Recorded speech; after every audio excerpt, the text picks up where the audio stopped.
as I've gotten older and more comfortable with my body, I've realized that I've never had an issue with my vagina. What is it like having sex for the first time post-surgery? Listen, you just want to go hot and heavy and straight in I mean, there. One of the first things I was told when I started testosterone was that you won't be able to have biological kids, which is untrue. I'm 100% confident in who I am now.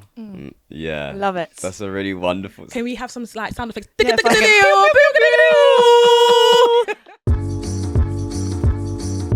Hi guys, welcome back to Tea at 4. My name is Christy. And I'm Lauren, and this is the podcast where we talk all things that normally stay in the group chats. So today we have a lovely guest with us, don't we, Lauren? We do indeed. Today we are joined by Kenny Ethan Jones.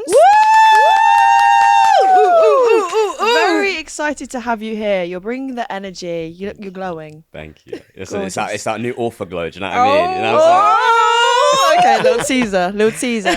So, Kenny, just for a bit of context, you are a model, an author, an activist. You're also the first trans man to front a period campaign. Literally made history. Would you be able to give our audience a little bit more context as to who you are, what your journey has been like so far? Yeah. Well, the first and most important thing is that I'm a dog dad. So that's... So the most beautiful Pomeranian you'll ever see. Her name's Cleopatra. She's 1.5 and I absolutely adore her. Beautiful. And she brings lots of joy into my life. And I think sometimes I like to start conversations with things that bring you joy. Yes. I'm obsessed with cars. Okay. Which is, I don't get a chance to talk about that very often. So I'm just going to plug it here. I love cars. I love that. That makes sense why you just Sponsorship! Yeah. You start like, what car have you got? A Nissan? Yeah, And Nissan, I'm thinking, that's an interesting thing to ask. I'm just obsessed with cars. So any Yeah. conversation I can have about cars, I'm like, let's Love go. it. Anything that goes fast, in fact. Love it. Outside of that, my work, I champion for trans people and queer people. My upbringing was quite difficult. I came out as trans when I was 11 years old, and I came out to my mum, and she was more than welcoming. Like she didn't necessarily understand what was going on, but as far as she was concerned, she just wanted her child to be happy, and I wasn't happy at that time. And so I remember we didn't have the language back then to explain what transness was. So I just turned around and was like, I see myself as being a boy with a girl, not a girl with a girl. Okay. And her response was, okay, my love, let's talk to a doctor. Oh, dream. Yeah, literally it. And, then it was just constant, my mum on the phone chasing the doctors. Like, when is my son getting his appointment? And so, she was like the cornerstone of like the man who I am today and gave me the strength to even be here and champion for trans people. And it's been quite a journey. Yeah. But I would say I knew I was trans from when I was 3 years old. Okay. There's a funny story that I always like to tell. 3 years old. Yeah. That's very young. I don't even remember anything that happened to me when I was 3. No?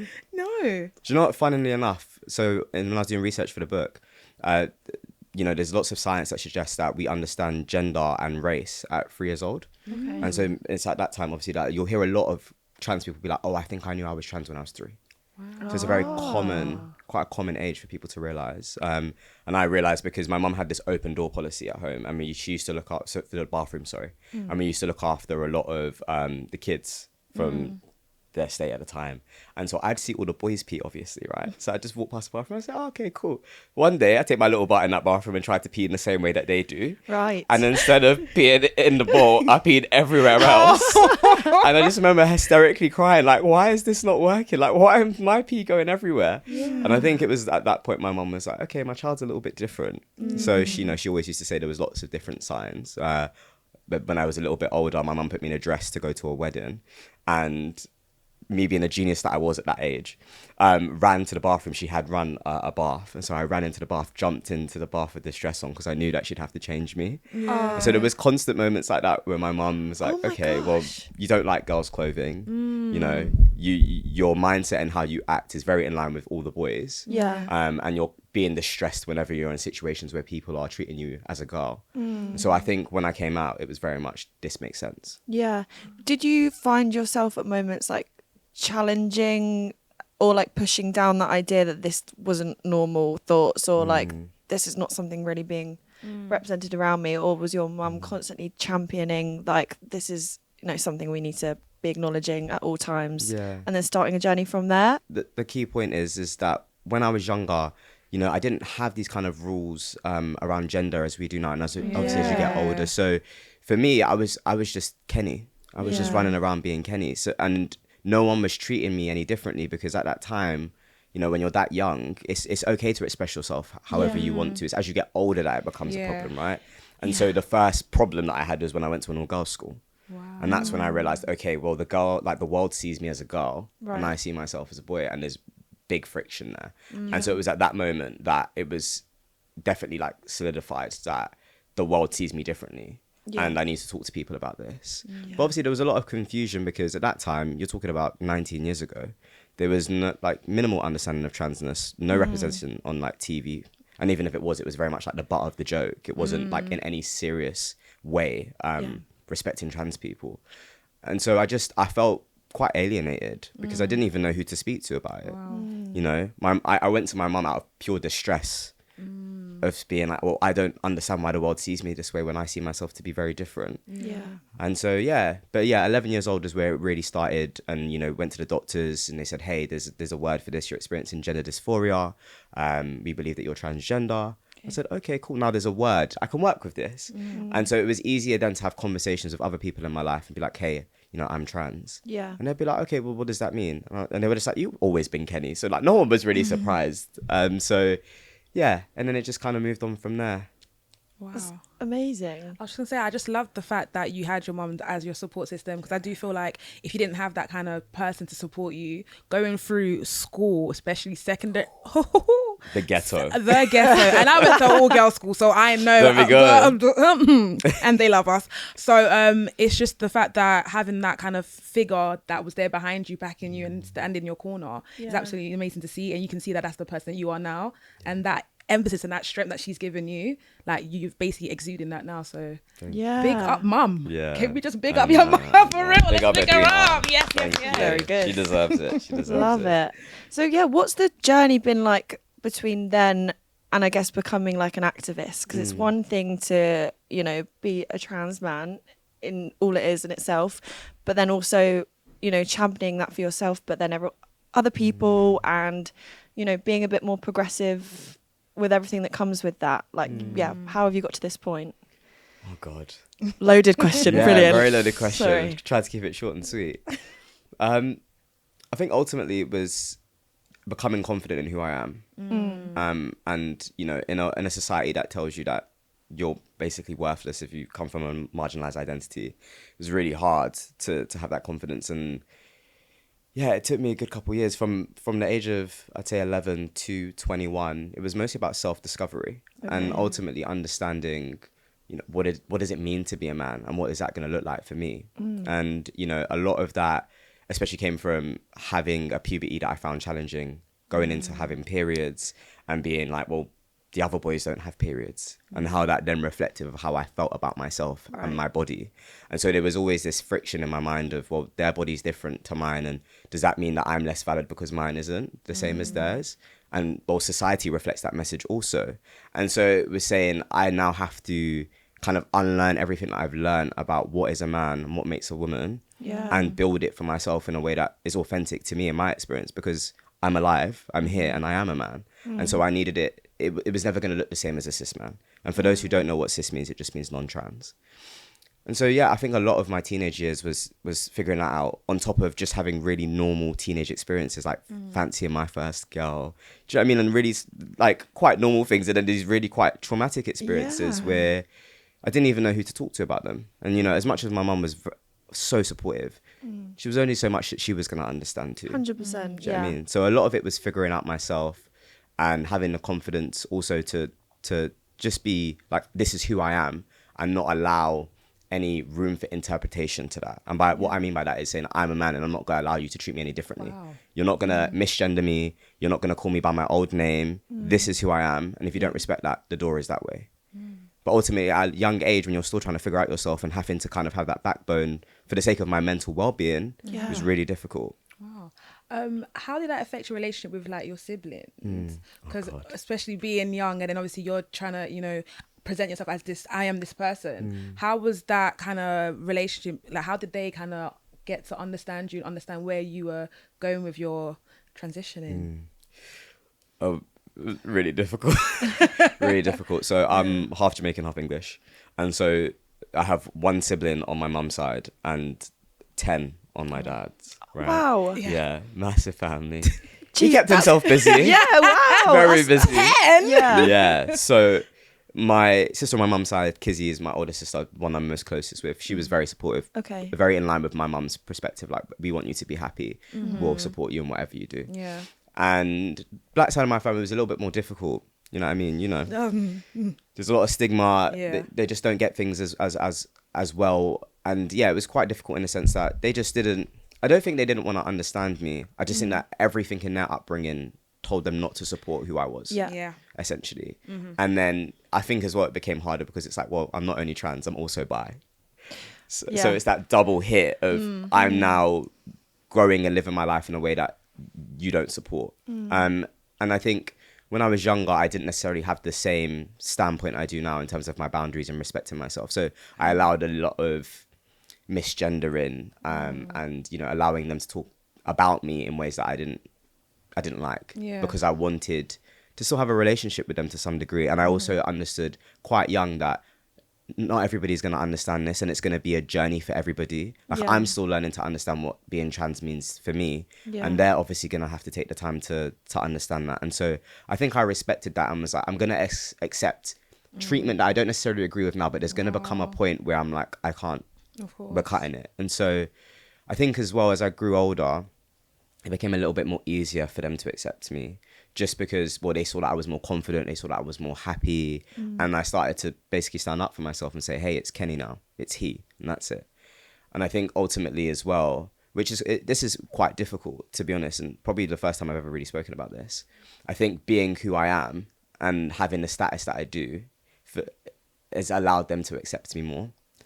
Okay, but not many other people have that privilege, I guess, which is a bit of a shame, because it's only that I've kind of been put on a pedestal that you're listening to me. Yeah, it's like, because I'm this guy in a trans community, now you accept me. But had I just been a regular person with a regular job, would you feel the same way about me? And the answer is probably not for all of my siblings, absolutely not. A lot of them are supportive, but I think, I don't know, it just gave them a different level of validation, because it's like, oh, my brother's famous, my brother's on TV, so it's different. And that was quite difficult to accept, because it's like, well, you should have just accepted me in the first place. Like, I'm your brother. And I also think a part of that as well is being cis passing, which essentially just means that I look like the gender as I identify. And so I don't interrupt narratives of what gender looks like, because I'm very, I guess, heteronormative to a degree. So I don't really interrupt what people view a man looking like.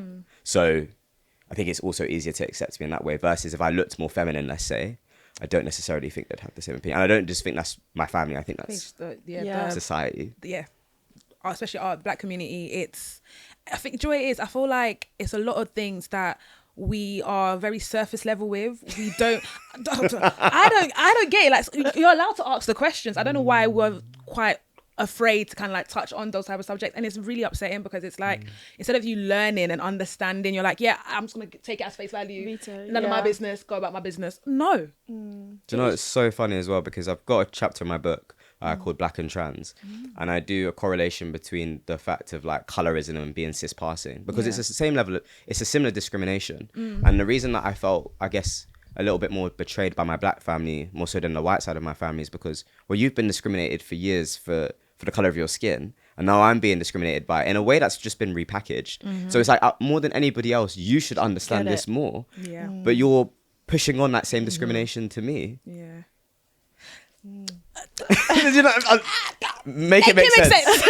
Like, exactly, make it make sense. Yeah, you talk about the relationship you have with your sister, and I guess one of the big things we've seen in your journey and what you've documented on social media is the fact that you've harvested your eggs for your sister, which is fucking incredible, firstly.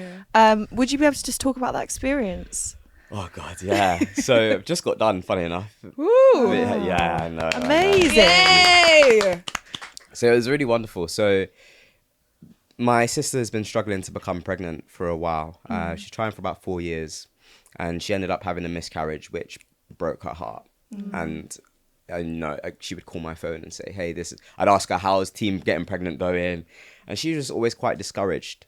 She has she's a bit older, and so basically her biological clock had been ticking, and she's getting to a point where it's really difficult for her to become pregnant on her own. And then one day we're on the phone and we're having a conversation, which started off quite jokey, to be honest. And I said, oh, you can have my eggs if you want. Oh. Literally, just like a flyby joke, right?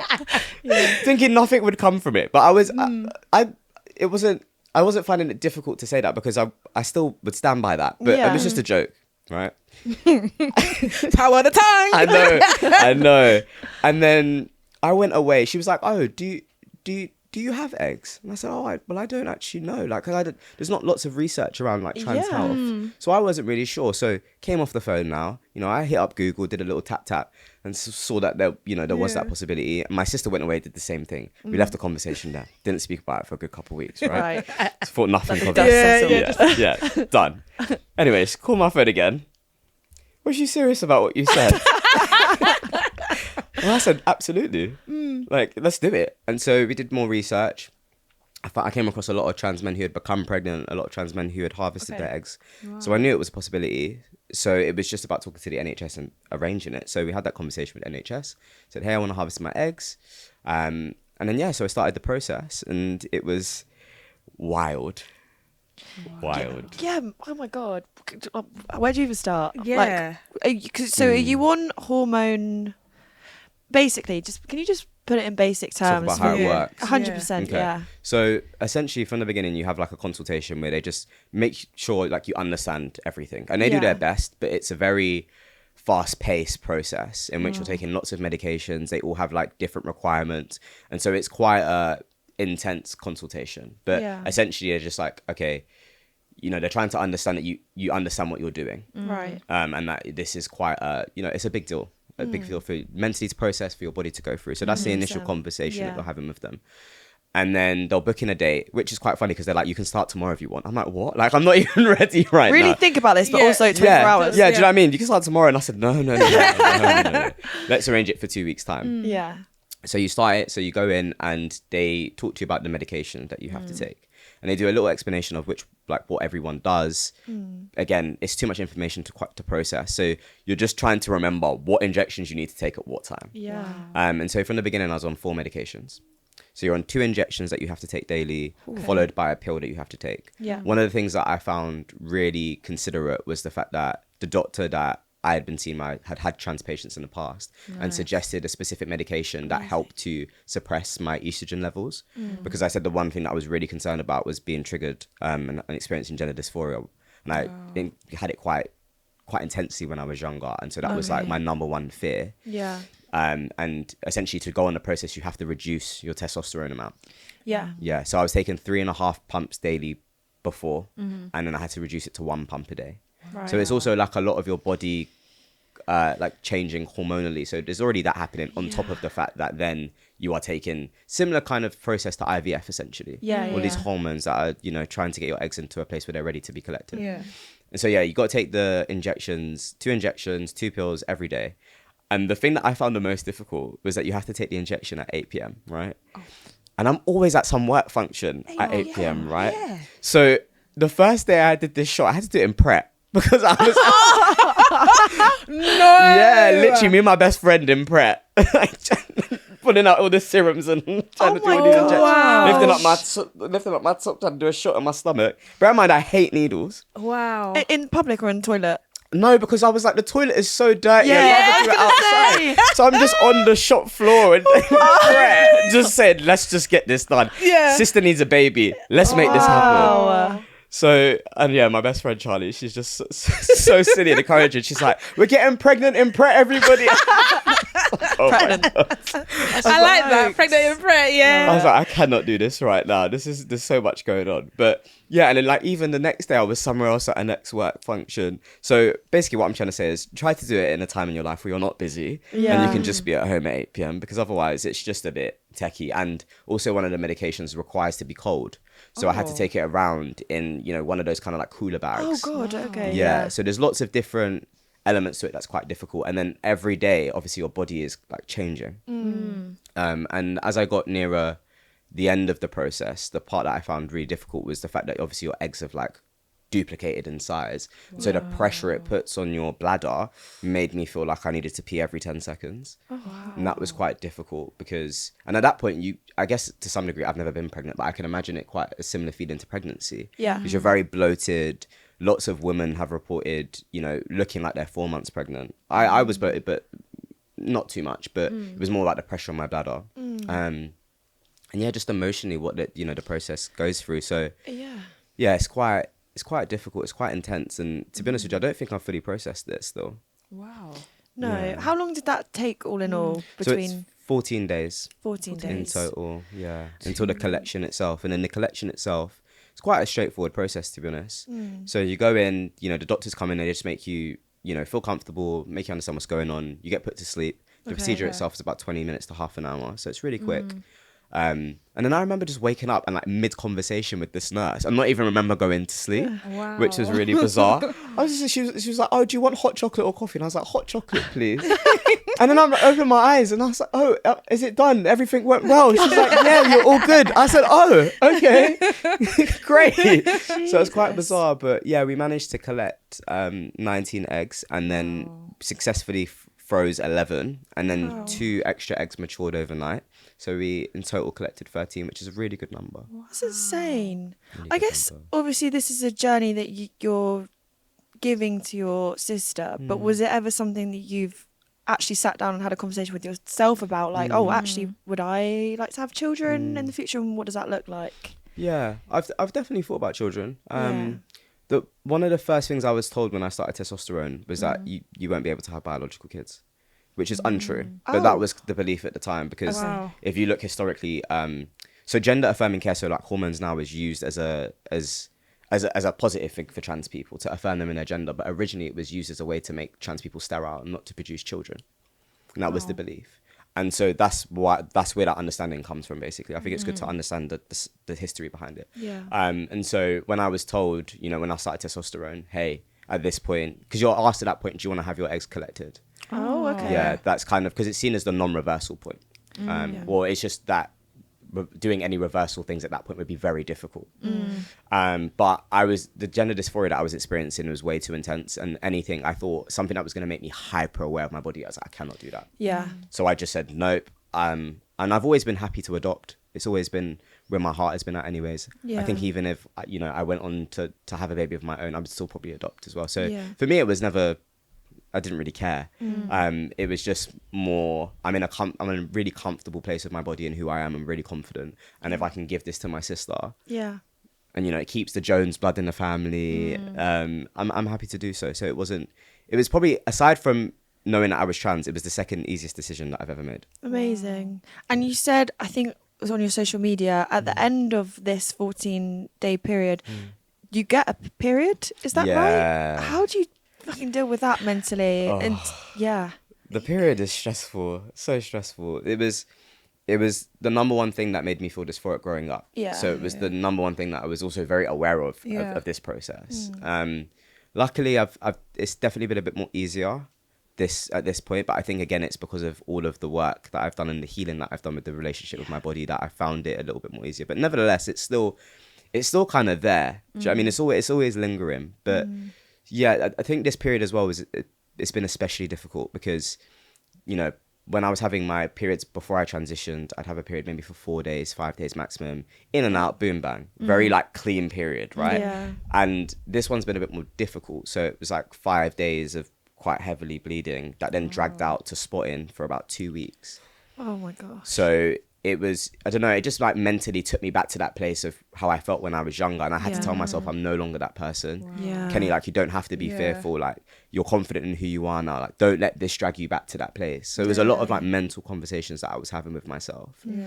And yeah, periods can be very difficult to navigate in the sense that for a lot of trans people, especially young trans people, all the narratives about periods is essentially centering cis women and, is exclusionary of trans people and non-binary people. And so I think if you don't, I guess, see stories from other trans people that are experiencing periods, it's very easy to feel alienated and isolated. And so I think I know I'm no longer in that place. And obviously I've done a lot of work around periods, but it's still easy to be taken back to that place and you have to kind of talk yourself out of it. So 100%. I think if there's any trans person that's going to go down this process or is experiencing periods and needs kind of like advice, my number one thing would be to look at stories from other trans people who are experiencing periods because, you see yourself in them. Yeah. And also they can just give you better advice for how to manage it. And if you are being triggered by the sight of blood, maybe use like period underwear specifically that are black coloured so that you don't have to look at that. And yeah, just openly have conversations about having periods. Yeah. Because I think when you make it seem like it's like a secret or something that you're ashamed of, it makes it worse. And so, like, listen, I'll talk about periods all the time. I don't care. Yeah. So I think that, more people should talk about them unapologetically, because it's just a natural body function that your body's experiencing. There's nothing to be ashamed of. 100%. Period. I mean, if we can say period, let's talk about periods. Period. Period. Yeah. Period. You're Exactly right. that. Love it. Wow. Well, I guess we've got some other things that we wanted to ask. Let's get into it. So I guess something that not out of curiosity, but like in terms of sexuality, when you become a trans man, not that you have to answer to anyone or like know exactly where your sexuality lies, but I guess does your sexual orientation change, or does it stay the same? Like, how have you found discovering that? And you say you're bi, but like, was that completely obvious at first, or was it like a discovery thing? Oh no, it was very much discovered. Yeah. I was very dramatic. I'm a very dramatic person sometimes, right? So yeah, as I was younger, I identified as straight. I only found myself attracted to women. And I was 21 years old, and I was talking to this guy on Instagram, and I wanted to fly to America because at this time, I lost both my parents, and I was heartbroken. I didn't know what to do with myself, and everybody around me felt sorry for me. I had just become, oh, well, he just lost his mum and dad. Yeah. And nobody saw me for anything more than that. And it just felt dehumanizing to a degree. I know people meant well, but Grief kind of becomes you. yeah, I was no longer Kenny. I was just Yeah. something that everybody felt sorry for. And I really struggled with that. And I just wanted to escape that for a moment. So I did a very dramatic thing, packed up my shit and literally went to Houston, Texas. I was like, I'm done with this. Get me out of London. And I'd been talking to this guy on Instagram for a while.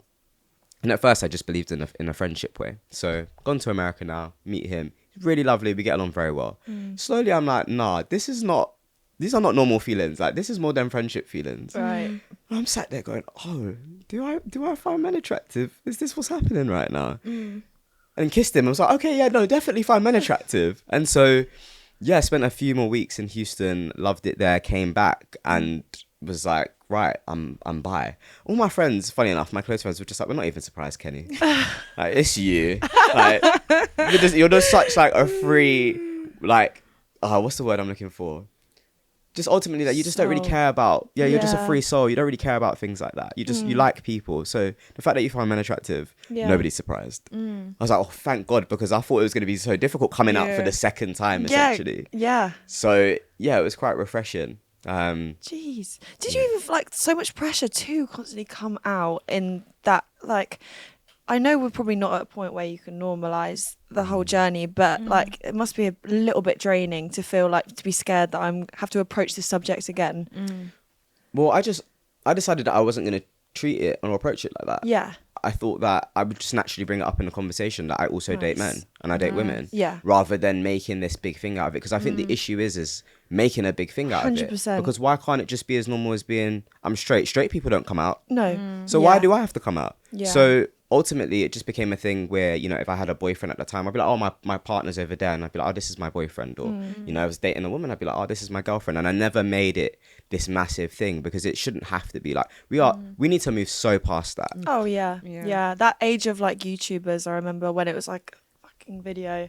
And it's almost like a core memory in my brain, all those YouTubers that sat down in front of the camera and made it a big thing. Oh my gosh. Because it almost set a precedent for everyone else that has this massive thing. Sometimes, a lot of the time, it's secret, and it's like, oh God, I have to make this big song and dance out of something that should really just be as normal as saying, oh yeah, I'm straight. It's just assumed. Yeah. Bizarre. Crazy. Weird time. But I guess in terms of approaching being trans in your relationships, how do you go about that? That's a good question. So I've always had an approach of, I don't want to waste my time or other people's time. Okay. And so because of that, I'm just very straightforward and upfront that I'm trans. I think some people may prefer to wait a few dates before they expose that, but also, not being funny, it's such a big part of my life and who I am that within the first conversation you ask me what I do for work, you're going to know that I'm trans anyways. So for me, I made a conscious choice of always just saying that I'm trans and being very loud and proud about it. And it come from the place of, when I was younger, I was consistently outed. And so I was never afforded the opportunity to not say that I was trans. And so I think a lot of my decision to tell people has come from that place as well. And so, yeah, I just, you know, if I meet somebody and I like them, within usually the first 20 minutes of having a conversation, I say, hey, I'm trans. You know, if that's an issue for you, that's okay. Provided you're not doing it in a way that's transphobic, that's okay. I'm totally fine with that. I'd rather now, like, know now. And then more time, that kind of opens the door and invites conversation for them to ask questions. And I usually say that. I say, hey, listen, let's just talk. Don't worry about saying anything offensive. I'd rather you ask questions, say it in a way that's not the best, and we can just like work past it together. Versus you being afraid to ask me things, and you have questions, but you're not asking them, and then we're not connecting in the way that I want us to. So let's just talk. Yeah. We're just people. I'm fine with that. So that's the way that I approach dating, and for me, it's worked out very well. But I do have a lot of respect for why some people wouldn't want to take that same approach and would rather wait till they're in a confident place. Okay. Because, you know, it's up to that person whether or not they want to disclose that they're trans. You know, I do think a lot of cis people feel like it's owed to them, and I can understand to some degree, especially if you're thinking about having children and how that aspect's going to work. But I think it's only important then. Okay. But yeah, for the most part, I just think it's an individual decision. Yeah. And something I find quite interesting that brought up in the call before this was you saying it's actually helped you being socialised as a girl in terms of dating women. Could you talk a bit about that? Yeah. So when I was writing my book, I wrote a chapter about masculinity. And essentially one day, I opened it talking about this. So one day I was doing a panel, and this woman came up to me and she was like, you're more men than most men. And I said, wow, like, that's such a statement. Yeah. And so I said to her, like, why have you said that? And she responded, I just think you have a really healthy approach to masculinity, and I wish more people was like you. And so I thought to myself, where has that come from? Because I did think that was the truth as well, because I used to have a lot of boys in my life that I feel like we're very different people. And so where was the difference? And ultimately, I think, a lot of it's come from being socialized as a girl, because you're told to be polite, to be accommodating for people. Yeah. I don't need to tell you to, do you know what I mean? And so a lot of those conventional things that I taught for girls to be, I was not fully taught, but to some degree through, like, more so through school and places that really didn't understand that I was trans. I was taught to be that way.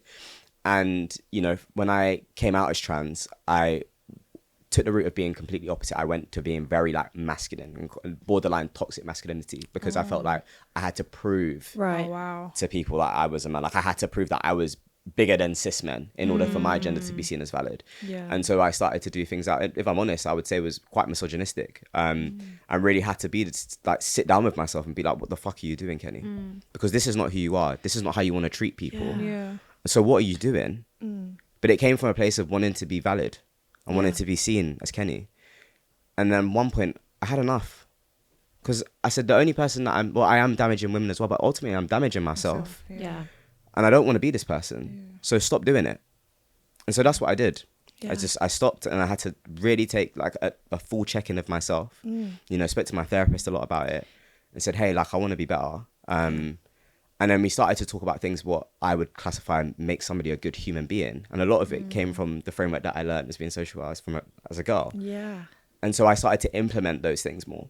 And then suddenly over time, you know, 5 years later, I've got a woman turning around and saying to me, you're more men than most men. And so I realized that a lot of it came from going from being socialized as a girl to becoming a man, then feeling like I have to be overtly masculine in order to be valid as my gender, saying I don't like who I am anymore, and then reverting back to things that I had once learned when the world saw me as a girl. Amazing. I mean, that's far to come. And I guess not everyone has access to a therapist. Like, how, like, 100%. if you were kind of doing that journey on your own, how do you kind of really work out who you are and who you want to be? That's a good question. I think ultimately I did a men's course, I think it was about two years ago now, because I don't have a lot of men in my life. My life is surrounded by women, which I absolutely adore because they're all fabulous. But there's definitely a synergy there that I wanted to have with men that I wasn't having, and I wanted to meet more men that were trying to do the work. And so I went on this course, and a lot of it was just really kind of sitting down with the things that you don't like about yourself. Do you know what I mean? And just being honest about that. And a lot of the men, not to go into their private stories, but a lot of the men in those places were like, I don't like how I let down my partner. You know, I don't like that sometimes, you know, I'm controlling, but it's coming from a place in which I'm scared. And like all of these different elements. And I just thought that it was a wonderful space in which men could just freely discuss who they were. And so ultimately what I took from that was that, yeah, you have to be accountable for your actions. You have to sit there and say, I don't like this about myself. What can I do? And do a lot of reading. That's what I did more than anything else. A lot of reading on what like healthy masculinity looked like. And, you know, I looked up to different men as well that I thought, oh, okay, like I like how they project masculinity and I like their definition of masculinity. So what things about them can I steal for myself? I wish all men did that. Honestly, I think what I love about what you're saying is that it's wanting certain aspects of other people, but also understanding yourself and who you are. I feel like what I've picked out from it is you never lost who you actually were. And I do feel like a lot of people might be wrong. Those that are transitioning, maybe they have that kind of pressure of, oh, because I've transitioned now, I need to be this person, or I need to look a certain type of way. I need to, you know, have some sort of authority. So it's like just that kind of finding that kind of balance, which is very important. And how you've actually expressed that is something that people should really take note. Thank you. Thank you. Yeah, I think it is incredibly difficult. I've spoken to a lot of trans women as well, saying that they, you know, they overperform femininity because, you know, they want to be seen as valid as being a woman, which I think is a very normal state to be in because of the way that we see gender in society. But you can't get lost in that. That's the thing. You know, there needs to come a time where you say, this is who I am and this isn't who I am, and detract from that. But yeah, I think like cis women, I don't know if you both have had any experience of that where you've overperformed femininity, especially for men. Yeah. Do you know what I mean? Yeah, I think mine would be, when I was young, I was such a tomboy. I was ready to play for England and everything. And my mum was like, nope, you're going to a girls' school. I said, why? Going to a girls' school, worst period of my life, because obviously girls are, I love the women, but sometimes girls can be mean. We mean people. And then I think from that, then going into a mix sixth form, it was like, okay, cool, you know, I am trying to get I tomboy. I used to love a hoodie. I never used to wear anything else but a hoodie. And then just trying to kind of understand, like, you know what, I can still be Christy. Yeah, Christy can be sometimes tomboy, sometimes, you know, a bit, you know, cool, boisterous, but then also I can be like little cute, little, you know. You can fucking do it all. Yeah, man. It's the idea that you have to be one or the other. Yeah, I think that is. But when you're young as well, it's like, what's the trend back then? What is like, what's up? What's the top thing to do right then? So it's like you're battling a lot of like emotions, or like, oh, maybe I shouldn't do that, or maybe I should do that, or the pressures of having sex first in school. It's like, oh, you haven't done it yet? Oh my God, you're not. Do you know what I mean? Like it's going weird. on the pill was essentially a trend in school. It's like, I want to get bigger boobs. I want to do this. I want to do that. Actually, what do I want? True, not just what everyone else is doing. You don't have. There's no I. There's always, let's go with the crowd. Whatever the crowd's doing, let's do it. So totally understand. Identity. Yeah. Big up yourselves, man. Come on, guys. Yeah, identity is tough. I still don't feel like I'm fully. Stop it. No, but it's like sitting with yourself and like figuring out who you are and what you want to be in life is. I think it's all right. I feel like in society and for everybody that's listening, I feel like it's okay to ask yourself those questions. 100%. I feel like we run away on like sitting by ourselves, journaling. Okay, what do I want to do today? How do I feel? You're allowed to ask those questions.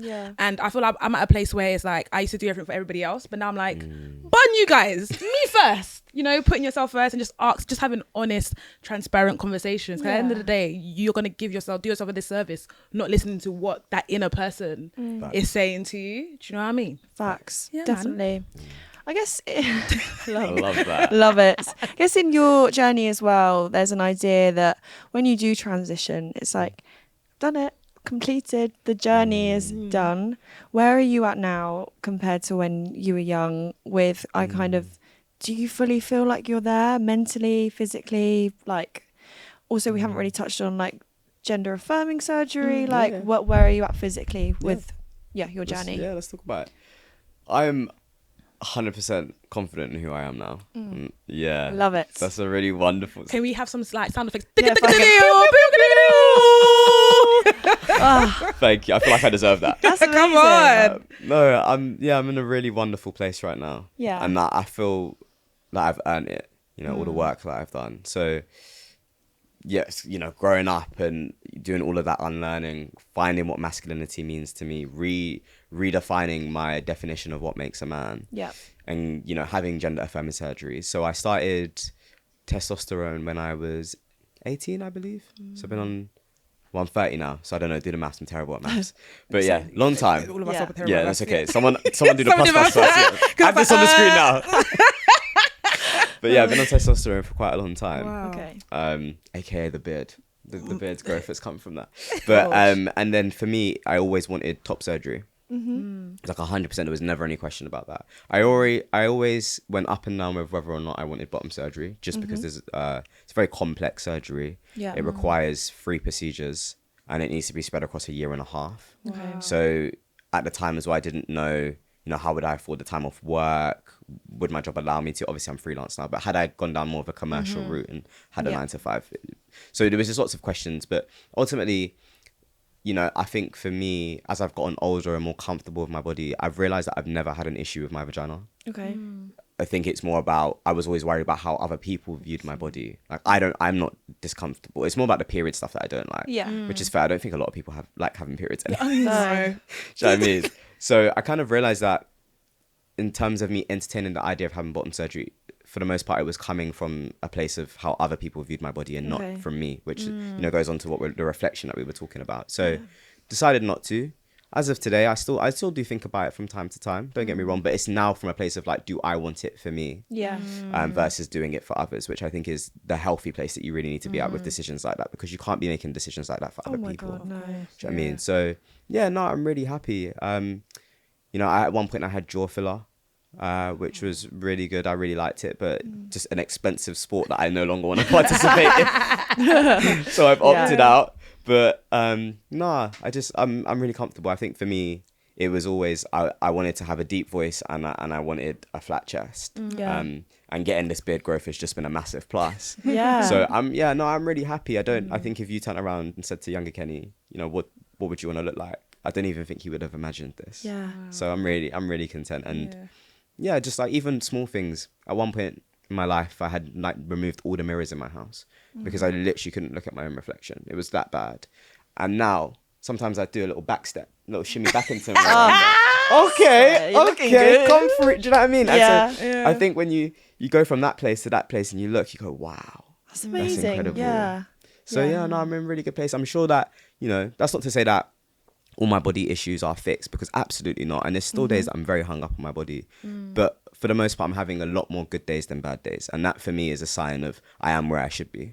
I love that. Yeah, thank you. Amazing. So you are an author.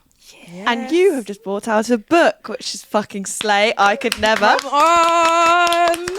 Thank you. Can you tell our audience about what it's about and show the beautiful Yes. cover, please? Look at this artwork. Look at this artwork. It's gorgeous. the branding for me. Yeah. It's the I know, branding and the for t-shirt, me. you know what I'm saying? Come on. No, so yeah, thank you. So I mean, let's talk about the cover. So this is a custom made font, and I specifically wanted that because I wanted the book to, so basically it's kind of like a love letter to cis people.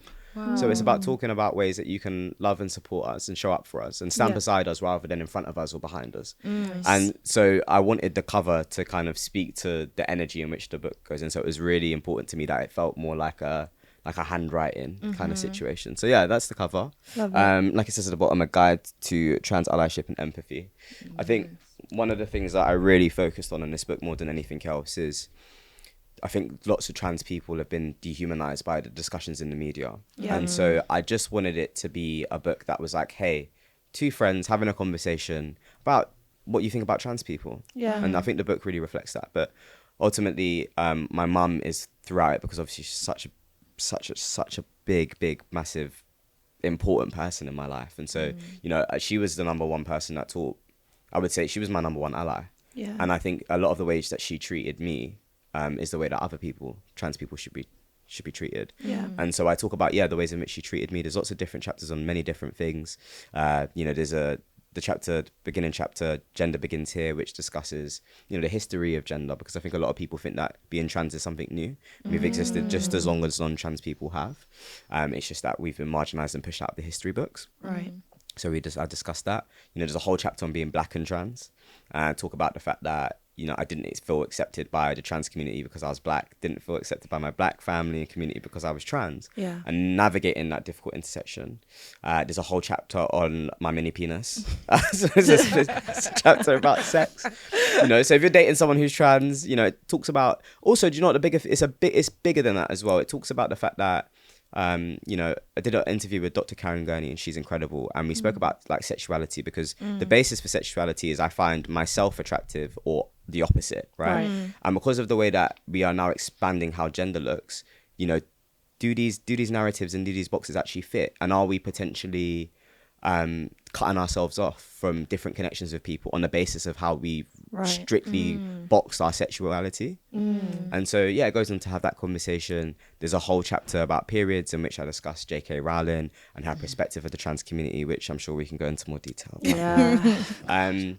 And ultimately, about trans youth and hormone blockers and all these different discussions. Basically, everything that's being discussed in the media right now about trans people was spoken about in that book. And it's very conversational. I even say, if you get to the end of this book and you still think fuck trans people, then thank you for your time. I'm not trying to convince people on the opinions that they should have. It's just for me, I wrote it to serve as the truth, because I think there's a lot of miscommunication and disinformation about trans people. And so I just wanted to say, hey, I'm a trans person, I'm a human being, I'm very normal. We just want to have normal lives. Here's what's being discussed about us. Actually, this part isn't true. And this is the information to that. And, use this book as you will. And hopefully you learn something. Nice. I love that as well. You've done it in a very informal way, because I think one of the most intimidating things about these conversations is that people just don't want to approach it at all because they don't know the right way to ask. So, funny you say about J.K. Rowling. I know I mentioned it, but everything I have learned about what that woman thinks about things has been against my own will. Like I don't even fucking follow her on Twitter, on X, and it will come up with like, oh, this post we think you might like. Well, spoiler alert, no, I don't. And it will be something. She's just like giving her opinion on trans people, and it's like no one asked for it. Who has that strong like feelings of hate? So much so, and says it so often, that it's constantly just inspiring hate and encouraging this community of people that always have something to say.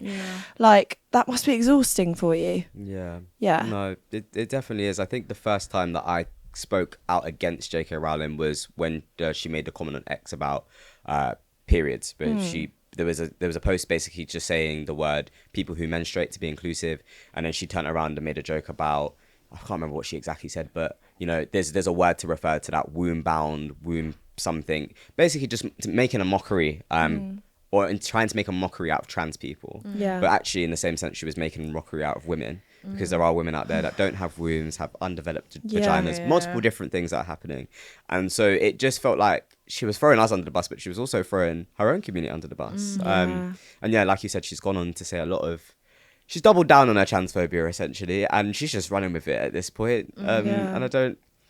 It's hard. I think the thing that I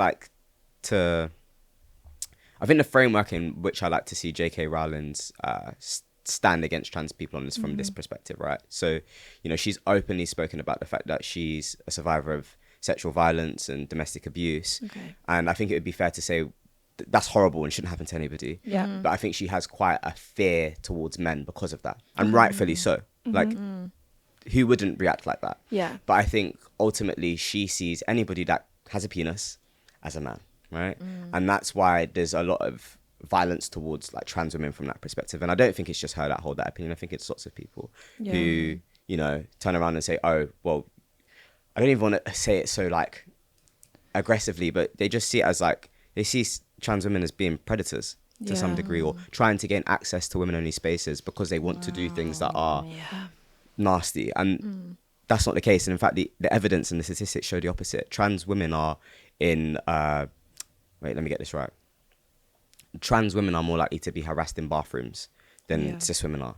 And, I think it's just putting a marginalized group in a more marginalized situation. And I think a lot of these conversations, it does affect trans men, but specifically that their hatred is pushed towards trans women. And it's unfair, and it's all hysteria, because there's actually no statistics to suggest that trans women are being abusers, are being rapists, are doing all these things. Like, and I think J.K. Rowling and people who have her perspective need to reframe their hate and understand who is the problem, and that's cis men that are attacking women. Yeah. They have the same predator. Yeah. And so I think that you're causing a divider when you both have the same enemy, so to speak. And Definitely. it doesn't make sense. No, that narrative as well is so fucking damaging because like I said, it's not even something I look into. That's put on my timeline. Yeah. And then instantly you start building like these. It's what annoys me is that because obviously she's got quite great status, is that it's going to be plastered everywhere,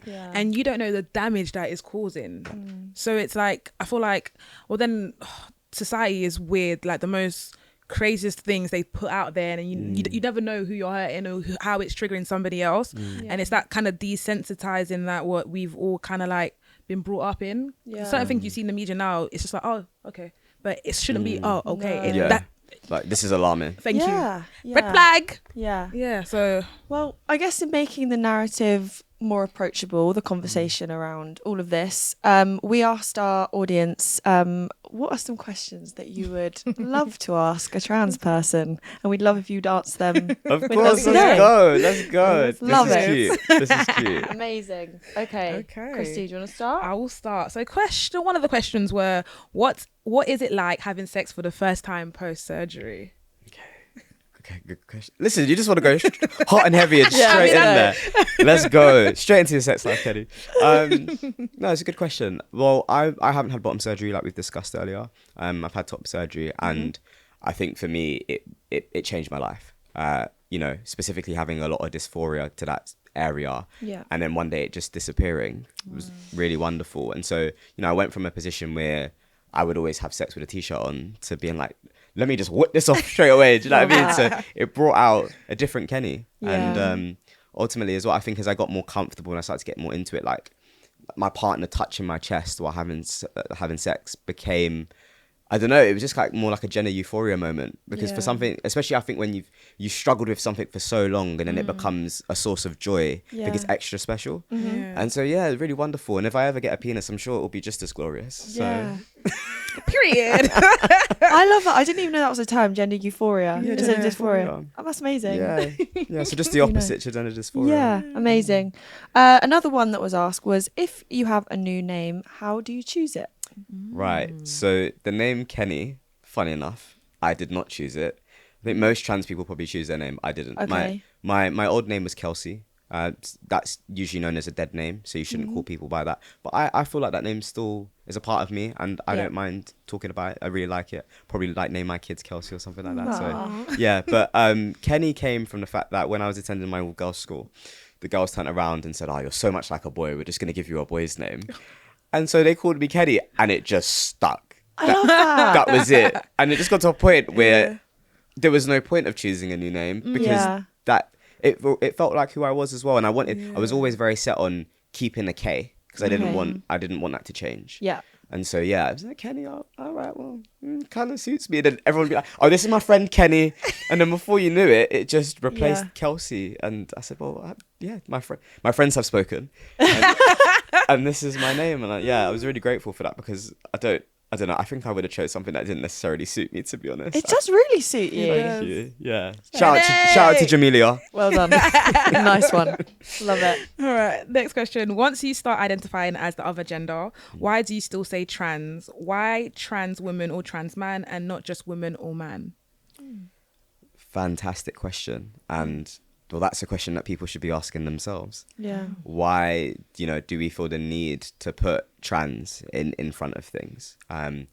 For me, there's two parts of it. We shouldn't have to use the word trans to define ourselves. And the second part of it is actually it's quite helpful sometimes, especially in like a healthcare perspective, where if I don't put the label trans in front of my name, then, when I go for a doctor's appointment or when it comes to letters about my health, they're going to be like, well, he has a penis. And so sometimes it's useful. It's useful in like medically. And sometimes people find it useful as a way of describing their lived experience. And so they can see it as more empowering. I'm a man first, trans man second. Yeah. And that's just the way that I see it. Yeah. Love that. Someone also asked, are you worried about the health complications later in life? It's a really good question. I think at one point I was, not so much now.